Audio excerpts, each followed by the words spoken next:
Pengurus dan simpatisan Partai Demokrat PD antusias mengantar bakal calon anggota legislatif atau Bacalek Pemilu 2024 untuk mendaftar ke Komisi Independen Pemilihan atau KIP daerah setempat. Puluhan bacalek Partai Demokrat diantar ke KIP PD menggunakan becak motor yang dipasang atribut partai berlambang Mercy.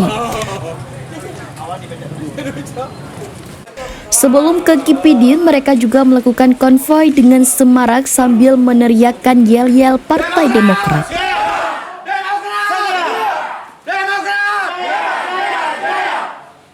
Rombongan Partai Demokrat yang dipimpin oleh Teguh Syahwal tiba di kantor KIP PD pada Sabtu sore untuk mendaftar dan menyerahkan berkas bacalek.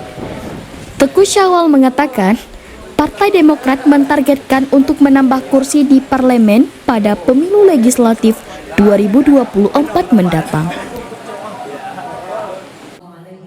Pihaknya telah mempersiapkan bacalek yang potensial untuk ikut bertarung dalam kontetan pemilu nantinya.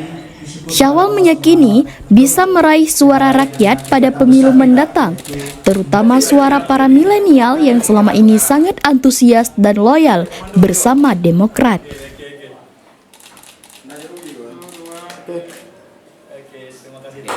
Ya, kita melihat memang hari ini bertambah partai. Tentunya dalam konstelasi kita 2024 ini Pileg tentunya kita butuh smart party ya.